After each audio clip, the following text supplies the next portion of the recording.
Olá, pessoal, de volta com o CMCast. E aí, Ricardo, como é que você tá? Tudo bem, Carlinhos. Tudo Ricardo, em paz. não se fala em outra coisa na cidade. Começou o programa eleitoral gratuito. O pessoal só fala nisso. Diz que agora sim. Onde é que você anda? Eu tava tentando fazer essa brincadeira, cara, mas ninguém fala nisso. É. Absolutamente ninguém se importa com isso. A gente tá gravando na segunda-feira. Começou na sexta-feira o programa. Eu não vi absolutamente ninguém comentando sobre nada. Que fez uma matéria que tem que fazer, mas ninguém comenta sobre isso. O que é que você acha? Isso vai, naturalmente, que eu vou fazer a pergunta por perguntar. Isso vai mudar alguma coisa no jogo eleitoral? Veja só, é interessante você não viu ninguém comentar, eu não vi ninguém, e eu até perguntei para algumas pessoas que tenha visto o programa eleitoral. As pessoas hoje, pelo menos do meu ciclo de amizade, não veem mais o programa eleitoral. Os programas são muito ruins. Eu vi por obrigação profissional e, assim, não tem nada que eu esperasse que fosse melhor ou pior. Não, é aquilo mesmo. São programas chatos, absolutamente iguais, sem criatividade nenhuma. Eu lembro até, a gente falou sobre isso aqui, o programa mais criativo na última eleição para o prefeito de Maceió foi do Davi Davino, né? Disparado. Que terminou, de alguma forma, puxando ele para cima, né? Mas agora não se apresenta absolutamente nada. A gente viu a pesquisa, né, Quest, divulgada semana passada, né, 74% de intenções de voto para JHC, 4% para Lobão e 4% para o tio Rafa. Né? Enfim, até eu vi muita piada, e você também ouviu, com certeza. Não, foi dentro da margem de erro, né? A margem de erro de 70%, então deu empate. Eu não acredito que o programa eleitoral mude esse cenário. Acredito sim que de alguma forma, pelo investimento, porque sim tem um investimento, pelo envolvimento dos vereadores, principalmente nessa primeira fase, porque depois eles vão cuidar exclusivamente das próprias campanhas, o tio Rafa cresça. A questão central, e a gente vinha conversando informalmente sobre isso, né, é saber, ele vai ter mais voto do que o Lobão?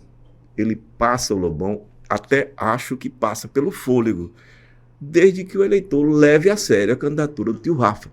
Por que não leva? Eu digo por que não leva. Quando você vê a pesquisa espontânea, e eu vi muita gente dizer, olha, tem 58% de pesquisa de indecisos. Tem, porque as pessoas não estão nem relacionando esse momento da vida de Maceió com uma eleição.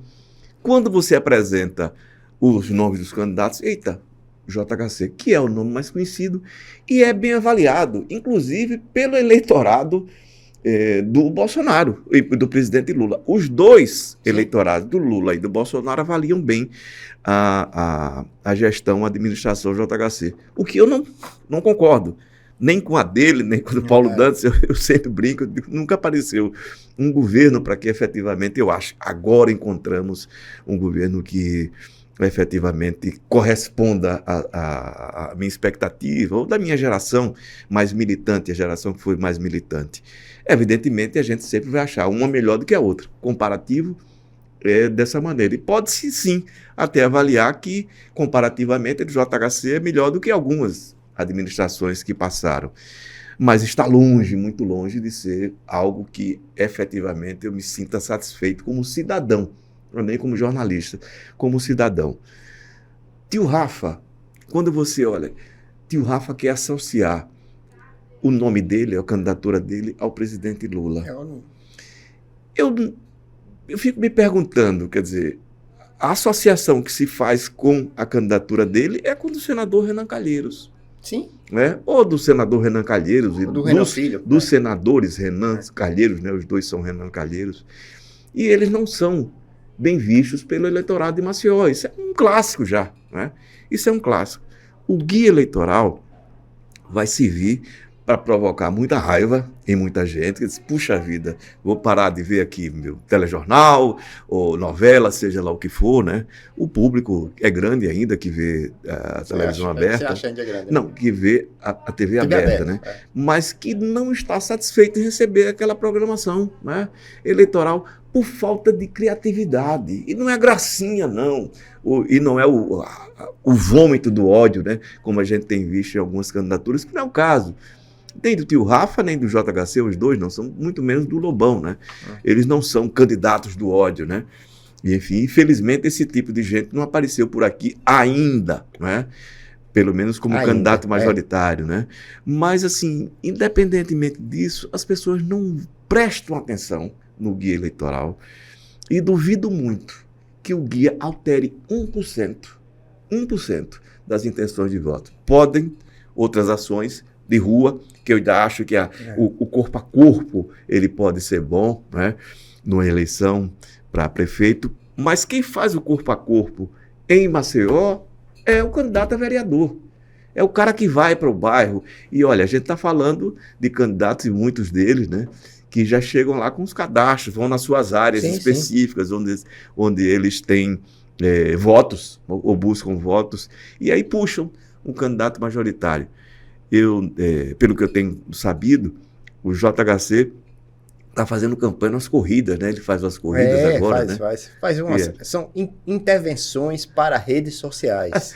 Aliás, entendeu? tudo hoje tudo é para rede social. Disso, né? Você pensa a campanha voltada para que plataforma de rede social ela vai. O TikTok, o Instagram, é uma coisa meio... Então, assim, ainda que eu não ache que a eleição está decidida em Maceió, a tendência é que JHC se reeleja no primeiro turno. Um hecatombe sempre é possível? Sempre. Desde que haja algo tão grave. Mas eu vi, inclusive, no programa, acho que no sábado ou na sexta-feira, do tio Rafa, que era a história da Braskem, né? Recebeu 1,7 bilhão. Essa história, a gente tem testemunhado aqui, a gente já falou tanto sobre isso, né? E sempre que a gente fala sobre isso, o interesse, né, dos leitores, e eu imagino que dos eleitores também, não é grande. Deveria ser, mas não é. Porque foi um tema que paulatinamente foi cansando e foi se estabelecendo uma desesperança das pessoas em relação a isso. A Braskem cometeu crimes aqui no estado de Alagoas. Agora, como disse o senador Aziz, não cometeu sozinho. Então, fora que ninguém é santo nessa... Não, exatamente. Ele diz, vou buscar lá, e não trouxe, né? Os fantasmas, aqueles... Mas assim, pegasse quem foi governador que facilitou a vida da Braskem. Eu vou falar sempre, o pessoal diz, vou lembrar que o senador Renan Calheiros foi presidente da Salgema. Sim. E na época já se sabia, porque havia estudos que os problemas apareceriam mais dia menos dia. E terminaram aparecendo da forma mais drástica e trágica que a gente pode imaginar. São 4 bairros, 5 bairros na cidade que simplesmente sumiram, 60 e tantas mil pessoas que ficaram sem um lugar de morar, sem suas casas, sem suas vidas, essencialmente. Me surgiu uma dúvida aqui, Ricardo, sobre o Quest ainda. A gente sabia que a diferença de JHC ia ser grande, mas essa diferença de 74-4 não impacta também nos vereadores, a chapa de vereadores, porque tem essa questão da onda política. Eu não posso dizer quem, né?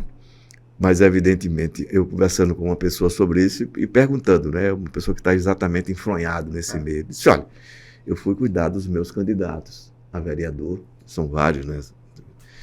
Porque a eleição para prefeito de Maceió está resolvida. E não dá para fazer milagre. O que está posto, é irreversível.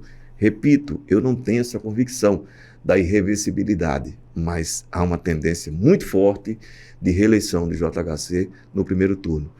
E assim como ele pensa, vou deixar a eleição majoritária de lado porque é perda de tempo, para mim, o melhor exemplo para se observar é o do presidente da Assembleia, Marcelo Vitor, que já disse que não rasga dinheiro, né?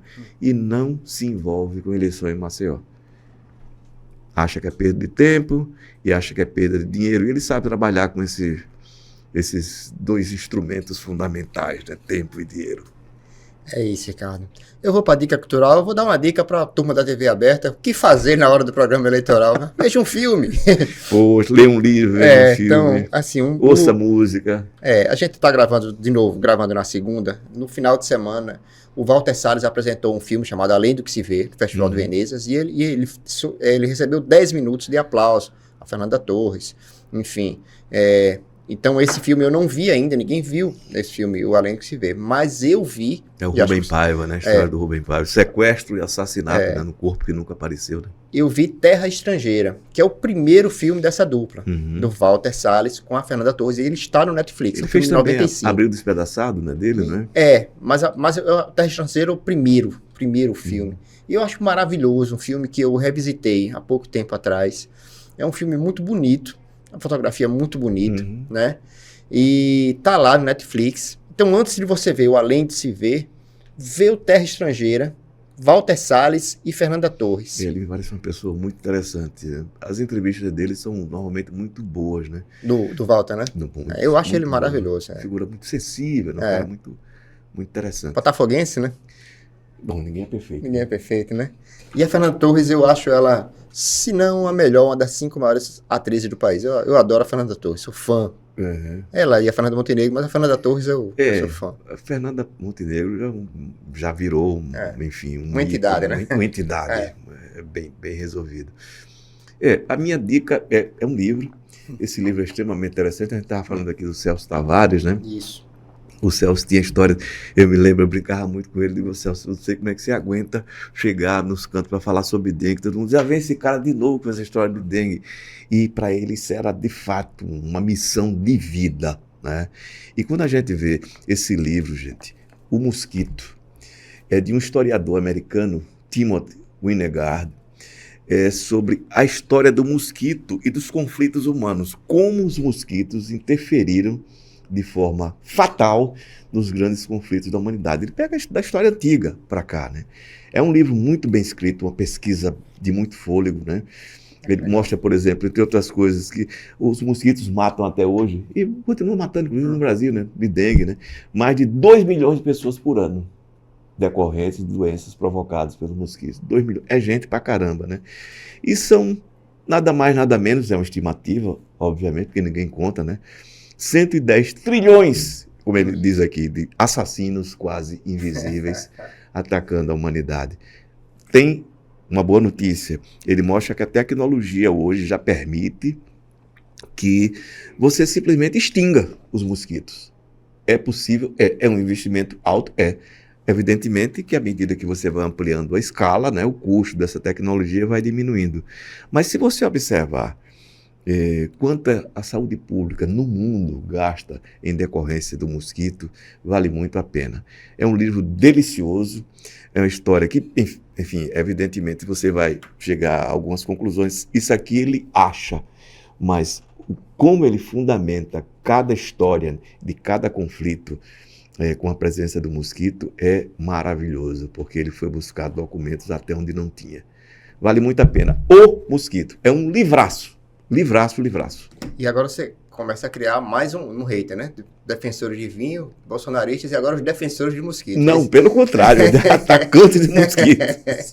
Aí eu vou provocando os defensores, né? Os defensores de mosquitos vão lá. Pois é, vou dizer, mas de novo, né? Esse velho careca, preto e entre outras coisas. É isso, cara. Muito obrigado. Até a próxima semana. Obrigado, Carlinhos. Até a próxima.